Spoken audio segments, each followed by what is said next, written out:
Estaremos prestes a contemplar o cumprimento de profecias nesse cenário político? Será que até o dia 31 de dezembro nós vamos ver mudanças significativas na nossa nação brasileira? Eu peço que você coloque aqui embaixo a sua opinião nos comentários. Meus irmãos, eu faço um pedido para você. Fica comigo até o final desse vídeo, porque eu vou trazer para vocês assuntos muito relevantes aqui hoje. Eu quero começar falando sobre o choro do presidente Bolsonaro. Houve um evento em Brasília de formação de novos oficiais e muitas pessoas aguardavam o pronunciamento do presidente Bolsonaro. Mas o presidente não falou, gente, uma palavra sequer. Tudo que ele fez durante a cerimônia foi chorar. Foi chorar. E aí você já imagina, começa aquela enxurrada de especulações. Está chorando porque o PT ganhou e vai ter que passar faixa. Está chorando porque está com medo de ser preso em 2023 porque vai perder o foro privilegiado. E aqui, diga-se de passagem, de fato, em 2023 o presidente já não terá mais o foro privilegiado. E existem sim alguns processos que foram feitos contra o presidente, que inclusive foram arquivados a pedido da Procuradoria-Geral da União. E só podem ser abertos se tiverem novas provas. E ele pode sim, como qualquer pessoa, ser preso por algum crime que tenha cometido, desde que tenha cometido.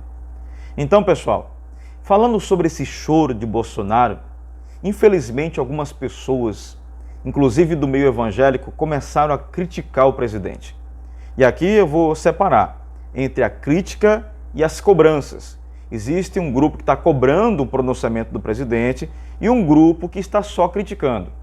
E aqui eu vou citar o pastor Silas da Malafaia como um pastor que se posicionou fazendo uma cobrança ao presidente da República. E isso, é claro, é totalmente legal, aceitável. Ele pode, como cidadão, como pastor, pedir um posicionamento do seu presidente. Isso é normal. Agora, existem outras pessoas que estão simplesmente criticando o presidente Jair Bolsonaro, e até mesmo em tom irônico. E é o caso aqui do pastor André Valadão. Eu sei que você conhece o pastor André Valadão, já ouviu muitos louvores, enfim, eu não estou criticando o ministério do pastor, eu estou colocando aqui um posicionamento dele, que na minha opinião foi um posicionamento infeliz por ter agido de forma irônica. E eu vou trazer para vocês não só o posicionamento do André Valadão, como a resposta que ele teve dos seus seguidores nas suas redes sociais. Acompanhe aí. Se Bolsonaro for preso, a credibilidade da igreja cairá ainda mais. André Valadão responde: credibilidade? Ter o Lula de presidente descarta toda a possibilidade de credibilidade do Brasil. É vergonhoso. O resto é resto. Outro seguidor pergunta: ainda tem chance do Bolsonaro provar a fraude e voltar a governar? André responde: Bolsonaro? Cadê ele? Outro seguidor pergunta: o senhor se decepcionou com o presidente? André Valadão responde: como eu sempre disse nas redes, defendo a ideologia de direita e sou completamente contra o ideal do PT e da esquerda. Nunca foi sobre Bolsonaro. Quanto a decepcionar, sim, ele tem agido de forma decepcionante. Agido não reagido. Um seguidor dispara: cuidado com o que fala do presidente, porque agora foi o senhor que decepcionou seus seguidores. Outro também comenta: ué, pastor André, em Eclesiastes 3 não diz que para tudo tem um tempo? Ele está esperando o tempo certo para agir. Me admiro você falar uma coisa dessas. Outro seguidor diz: não estou entendendo esse seu posicionamento, pastor. Totalmente fora da realidade e do que realmente tem acontecido. Se atualize. Outro seguidor também comenta: pensei que não seria tão rápido a vocês começarem a falar mal e dar munição para a esquerda. Quanta falta de sabedoria. Há poucos dias estavam abraçando o presidente, na casa do presidente, comendo na mesma mesa que a primeira-dama. E agora, meu Deus, imagina se os discípulos de Cristo utilizassem desse mesmo argumento quando ele foi crucificado e não apareceu por 3 dias. Sejam mais sábios em suas palavras e atitudes. Se não tem nada de edificante para falar, melhor ficar calado. Uma seguidora também diz: perdeu minha admiração. O silêncio do presidente diz muito. Você é um homem inteligente. Que pena que faltou sabedoria nesse seu comentário. Você não é crente, não. Quando você está no poder, quando você tem status, quando você tem privilégio, chove de amizades. Muitas pessoas querem estar ao seu lado e talvez você já deva ter tido essa experiência. Quando você tem dinheiro, quando você tem status, você tem muitas pessoas à sua volta. Mas basta você não ter mais, ou talvez aquilo que você tem se ameaçado, que parece que as amizades, somem. Infelizmente, isso está em todas as esferas sociais, inclusive no meio evangélico. E longe de mim querer falar da igreja, é claro que não. A igreja é fundamental. É fundamental a palavra de Deus, é fundamental o ato congregacional. Mas infelizmente existem algumas pessoas que acabam falhando nesse aspecto. E é uma falha muito terrível, até porque a própria palavra de Deus nos ensina que o Senhor Jesus Cristo, ele nunca se aproximava de alguém por interesses materialistas. Pelo que nós estamos vendo, os seguidores já falaram tudo o que deveria ser falado. Então, eu não vou insistir mais nesse assunto. Agora, existe uma coisa muito interessante que eu quero compartilhar com vocês. Muitas pessoas estão olhando o choro do presidente como uma derrota. Mas eu quero falar algo muito importante.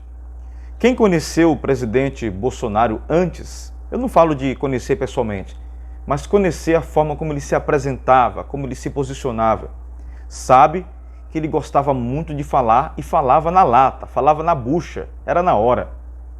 E agora, pessoal, a gente vê o presidente com um perfil completamente distinto.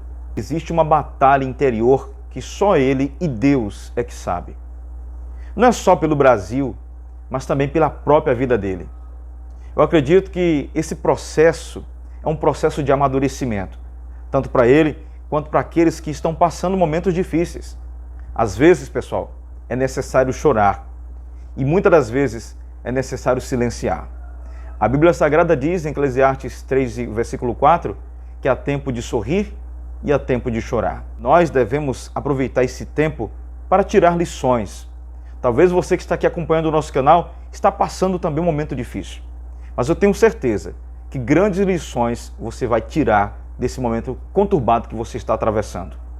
Também digo ainda que no Salmo 30, versículo 5, está escrito: o choro pode durar uma noite, mas a alegria vem ao amanhecer. Então, quem somos nós para tentar descobrir o que está no coração do presidente ou de qualquer outra pessoa? A Bíblia Sagrada diz que só Deus perscruta o coração do homem. Só Deus conhece o íntimo do homem. Então, o que nós podemos fazer é orar pelo nosso país. E talvez você está dizendo: meu Deus, mas o Brasil vai ser governado outra vez pelo PT. As coisas fugiram do controle. Pode até ser que tenham fugido do nosso controle, mas não fugido do controle de Deus. Acima de qualquer presidente, acima de qualquer autoridade terrena, existe um Deus que no Salmo 24, versículo 1 diz: toda a terra e sua plenitude pertence a Ele. Deus jamais vai se deixar ser escarnecido. Deus jamais perderá uma guerra. E se o Brasil faz parte de um plano que nós tantas vezes já ouvimos falar, por profetas nacionais e internacionais, e esse projeto está no coração de Deus, de fazer com que essa nação seja o berço do maior avivamento do mundo, então ninguém pode parar a igreja. E talvez existem pessoas que estão chorando agora, estão desesperadas por muitas coisas, mas acalmem-se, Deus tem um refrigério para a nossa alma. Que Deus abençoe sua vida, sua família, em nome de Jesus. Até o próximo vídeo. Não se esqueça de estar orando pelo nosso país. Fique na paz do Senhor.